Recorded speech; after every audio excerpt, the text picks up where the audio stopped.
Family, welcome back to my channel. तो full टूश energy के साथ में ढेर सारे टिप्स एंड ट्रिक्स और बहुत ही अच्छी अच्छी बातें। Hello my YouTube family, welcome back to my channel. तो चलिए करते हैं आज के वीडियो की शुरुआत सुबह की 8 बजे से। हाँ जी, सुबह की बज रही है 8। दोनों बच्चों को भेज दिया है स्कूल और उनके स्कूल जाने के बाद में अब मैं लग गई हूँ अपने कामों में। तो आज के वीडियो की शुरुआत होगी ढेर सारी एनर्जी के साथ में, अच्छी अच्छी बातों के साथ में आपके बहुत सारे कमेंट्स के आंसर भी दूंगी और बहुत अच्छे अच्छे टिप्स एंड ट्रिक्स आज के वीडियो में मैं आपके साथ में शेयर करूँगी। तो बने रहिएगा वीडियो के एंड तक। तो सबसे पहले तो ये कुछ कपड़े थे जो कि कल मॉर्निंग में मैंने इस क्लॉथ स्टैंड पे लगाए थे। तो रात को चेक करे थे मैंने, सूखे नहीं थे, अभी अच्छे से सूख गए हैं। तो उनको मैंने सोचा कि हाथों हाथ ही फोल्ड कर देती हूँ क्योंकि कपड़े बहुत ज़्यादा नहीं थे। एक्चुअली ज़्यादा कपड़े होते हैं ना तो मैं अंदर रख देती हूँ। फिर दिन को जब सब कामों से फ्री हो जाती हूँ ना तो आराम से तसल्ली से बैठ के कपड़े फोल्ड करती हूँ। लेकिन अभी कपड़े कम थे तो हाथों हाथ ही मैंने उनको फोल्ड करके अपनी जगह पे अरेंज कर दिए।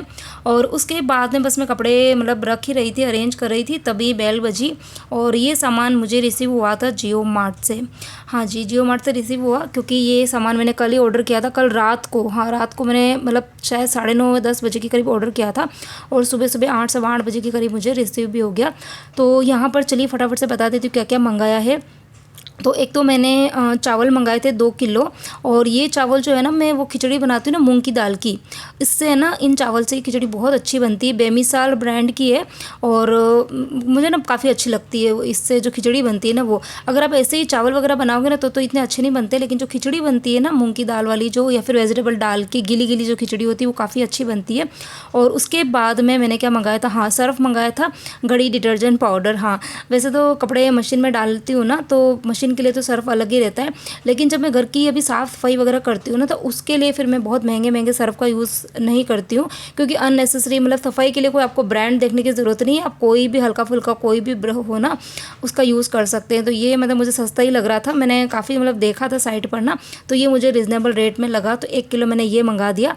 और उसके बाद में ये नमक ख़त्म हो गया था। तो नमक के बारे में भी पूछते हैं कि श्रद्धा कौन सा नमक यूज़ में लेते हो, तो मैं सेंधा नमक यूज़ में लेती हूँ। और ब्रांड का ऐसा है कि हर जगह अलग अलग मिलता है, डी मार्ट में अलग ब्रांड का मिलता है, जियो मार्ट पे अलग है। तो जो मुझे सही लगता है रेट वाइज तो वो मैं ले लेती हूँ। और साथ में जो हार्पिक था वो ख़त्म हो गया था। तो हार्पिक मतलब ऐसा कोई नहीं कि हार्पिक ब्रांड का ही मंगाती हूँ, जो मुझे सही लगती है, जो डिस्काउंट में होती है, ऑफ़र में होती है, वो मैं मंगा देती हूँ। तो ये कुछ सामान मंगाए और उसके बाद में अभी यही है कि टाइम से उठ जाओ, टाइम से अपने काम जो है ना वो स्टार्ट कर दो ना, तो कुछ अलग जो काम रहते हैं, एक्स्ट्रा काम रहते हैं, उनके लिए समय मिल जाता है। तो किचन की डीप क्लीनिंग का वीडियो जो था वो मैंने आपके साथ में मतलब अच्छे से शेयर किया और आप लोगों ने बहुत बहुत बहुत सारा प्यार भी दिया वीडियो को। काफ़ी पसंद आया आपको मेरा जो क्लीनिंग करने का जो तरीके होते हैं ना वो आपको काफ़ी अच्छे लगते हैं। ये तो मैं भी समझ गई हूँ कि जब मैं ना क्लीनिंग की वीडियो डालती हूँ तो आप लोग भर भर के प्यार देते हो। अब क्या था कि थकान तो खैर बहुत ज़्यादा हो गई थी, तो ये जो सामान मैंने सभी डब्बे के अंदर से खाली करा था। क्लीनिंग जब करी थी तब आपने देखा होगा कि ढेर सारे मेरे पास में मतलब डब्बे थे और सभी के अंदर सामान था। सभी सामान को मैंने ये 2 बड़े बड़े से जो कंटेनर थे ना उनमें भर के और बाहर बालकनी में रख दिया था ढक के। अब बारी आती है कि इन सभी सामान को अच्छे से चेक कर लेते हैं कि कोई ख़राब तो नहीं हो रहा है, किसी में कीड़े वगैरह नहीं, क्योंकि जो ये क्लीनिंग वगैरह होती है ना वो मैं दिवाली के टाइम पे करती हूँ और उसके बाद में मैं अभी गणपति के पहले करती हूँ। मतलब साल में 2 बार जो होती है ना वो बिल्कुल डीप क्लीनिंग होती है, बाकी छोटी मोटी वीकली और मंथली क्लीनिंग तो चलती रहती है। तो यहाँ पर ये कि सबसे पहले जितने भी सामान थे ना सब मैंने मिक्स करके रखे थे, अभी मैंने सभी को सेग्रीगेट कर लिया है। मतलब कि जिस फर्नीचर के अंदर मैं जो सामान रखती हूँ ना उस हिसाब से मैंने अलग अलग कर दिया। तो सबसे पहले जो दालों वाला सेक्शन है उनको मैं साफ़ कर रही हूँ। तो दालें जो हैं वो ऐसा है कि मैं मतलब बल्क में ही लेके आती हूँ। बल्क यानी कि करीबन 1 किलो 1.5 किलो 2 किलो इतनी दाल रहती है। तो बहुत सारी मेरी फ्रेंड्स हैं ना वो मुझे मतलब कमेंट्स करती है, इंस्टाग्राम पर भी मुझे मतलब आते हैं क्योंकि मैं वहाँ पर भी शॉर्ट वीडियो डालती हूँ ना। तो मुझे एक तो ये आता है कि आप इतनी एनर्जी से कैसे काम करते हो, सबसे ज़्यादा जो क्वेश्चन पूछा जाता है ये। और दूसरा कि आप ये जो सामान वगैरह डिब्बों में रखते हो ना तो ये आपके ख़राब नहीं होते हैं, क्योंकि सबको पता है कि मैं मुंबई में रहती हूँ और मुंबई का जो क्लाइमेट है वो थोड़ा सा अलग है। तो आपके साथ में मैं कुछ टिप्स जो है ना वो भी शेयर करती रहूँगी। अच्छा, एक कमेंट मुझे ये भी आया था कि मैंने बोला था कि मैं बोरिक पाउडर का यूज़ करती हूँ, तो कमेंट मुझे ये आया था कि बोरिक पाउडर को कैसे कैसे डालना है। तो चलिए सब कुछ आपके साथ में शेयर करती हूँ। सबसे पहले तो ये कि मोस्ट ऑफ जो दालें वगैरह होती है ना, उनके अंदर दाल हो गई, चावल हो गई, उन सभी में मैं बोरिक पाउडर ही यूज़ में लेती हूँ। और उसका डालने का तरीका भी बताती हूँ कि सबसे पहले जो डिब्बा जिस भी आप कंटेनर में भर रहे हो उसको पहले अच्छे से धो दो। जब वो अच्छे से सूख जाए, मतलब गीला नहीं होना चाहिए। और दाल भरने से पहले उसके बॉटम में मैंने थोड़ा सा, बिल्कुल पिंच जितना, ज़्यादा नहीं करना है, बिल्कुल पिंच जितना, चुटकी भर जितना, मतलब मैंने बोरिक पाउडर स्प्रेड कर दिया। उसके बाद मैं दाल भर दी थी और फिर दाल के अंदर भी थोड़ा सा मैंने बोरिक पाउडर मिला के अच्छे से उसको हिला दिया था। तो इस तरीके से भर के रखती हूँ। अब मेन चीज़ ये है कि किसके अंदर बोरिक पाउडर का यूज़ करना है। तो बोरिक पाउडर का यूज़ हमको उन चीज़ों में करना है जिनको हम यूज़ करने के पहले 2 से 3 बार वॉश करते हैं। तो दाल हो गई, चावल हो गई, इनको हम धोने, मतलब बॉईल करते हैं या बनाते हैं तो उसके पहले हम 2-3 पानी से धोते हैं। तो उससे क्या होता है कि सारा बोरिक पाउडर निकल जाता है। ठीक है। बाकी सूजी हो गई, मैदा हो गया, या फिर सूजी, मैदा और पोहे, इनके अंदर आपको यूज़ नहीं करना है क्योंकि इनको हमें ना इतनी बार धोते नहीं है। सूजी तो खैर धुलती नहीं है, मैदा और इनको हम धो नहीं सकते हैं। और ये पोहा हो गया, तो पोहे को हम धोते तो है, लेकिन फिर भी मुझे ऐसा लगता है कि शायद कहीं चिपक ना जाए उसके अंदर बोरिक पाउडर, तो उसके अंदर मैं कुछ और रखती हूँ। आपको मैं आगे बताऊँगी कि क्या रखती हूँ। अब यहाँ पर ये देखो चावल है, तो चावल जो है वो मैं महीने 1.5 महीने के एक साथ में लेके आ जाती हूँ, 5 से 6 किलो चावल। और उसके लिए मैंने ये फिक्स डिब्बा रखा हुआ है। ये जो पेटी है स्टील की, छोटी सी क्यूट सी पेटी है, इसके अंदर रखती हूँ। तो जिस, मतलब डीमार्ट से लेके आती हूँ चावल, तो जिस थैली के अंदर आए थे ना, साफ़ करके मैंने उसी थैली के अंदर भर दिए थे। तो पहले जो पेटी है उसके बॉटम में मैंने वही बोरिक पाउडर स्प्रेड कर दिया, फिर मैंने एज इट इज़ थैली को ही अंदर उतार दिया था। और फिर उस थैली को, जो ऊपर वाला जो उसका होता है ना मुँह, उसको उसके चारों तरफ फैला कर फिर ढक्कन लगा दिया ताकि बाहर से बिल्कुल भी एयर जो है वो अंदर ना जाए। क्योंकि कई बार ये दिक्कत हो जाती है ना कि ध्यान ना रखो तो उसके अंदर ना चावल में इल्ली पड़ जाती है। और चावल ऐसी चीज़ है जिसको हम धूप में भी नहीं सुखा सकते हैं, तो काफ़ी ध्यान रखना पड़ता है। अब यहाँ पर मेरी जितनी भी दालें वाली थी उन सभी को मैंने चेक कर लिया, साफ़ कर लिया, सब में बोरिक पाउडर वगैरह मिला के और सभी को डिब्बे में भर दिया है। और अब उसको मैं कैबिनेट में अच्छे से जमा दूँगी।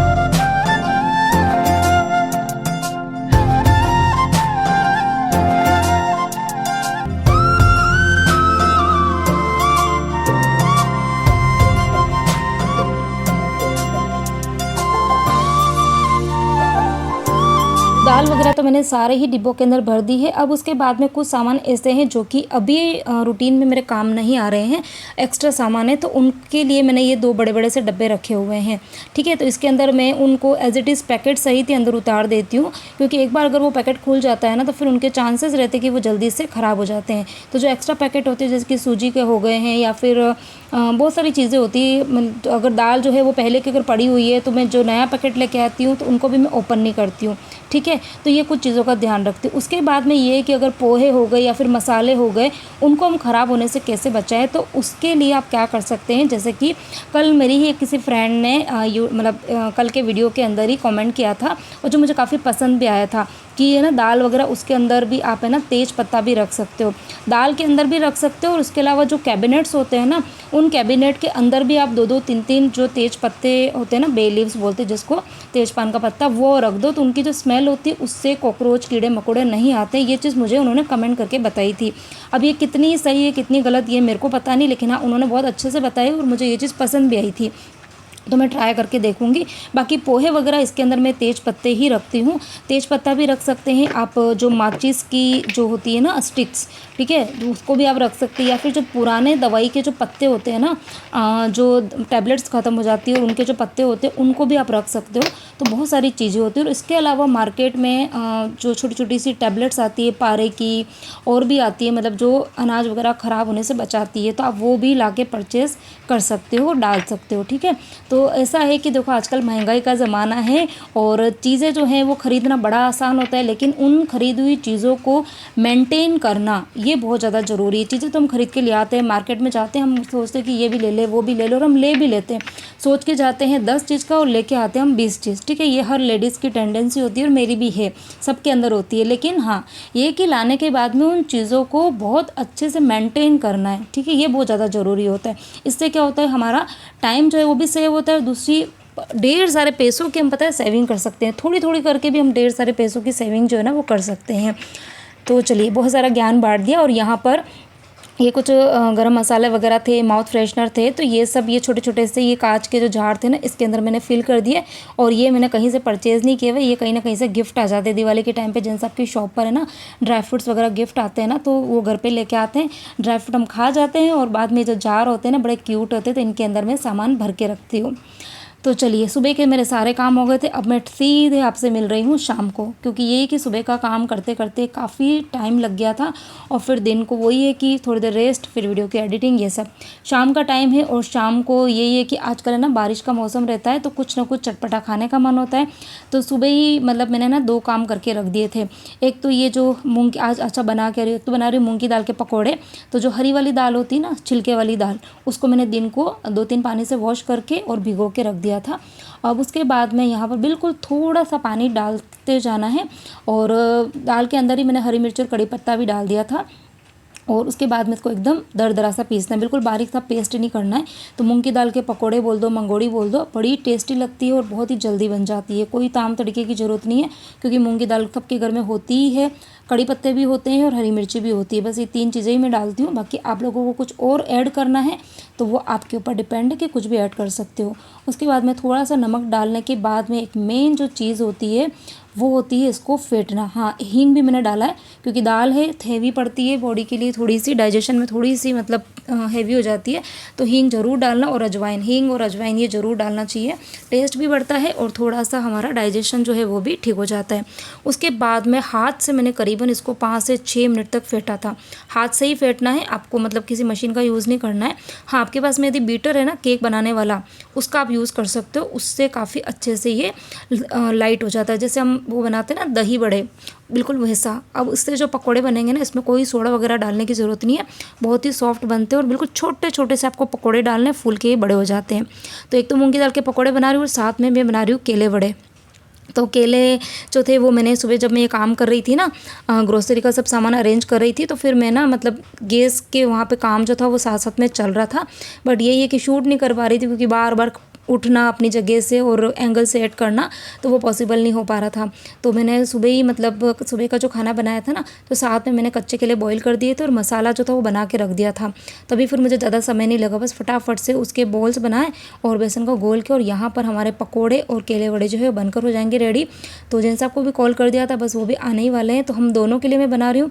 बच्चे भी ट्यूशन जाएंगे, वो आने के बाद में खाएंगे। तो जब वो आएंगे तभी मैं उनके लिए गर्मा गर्म बनाऊँगी।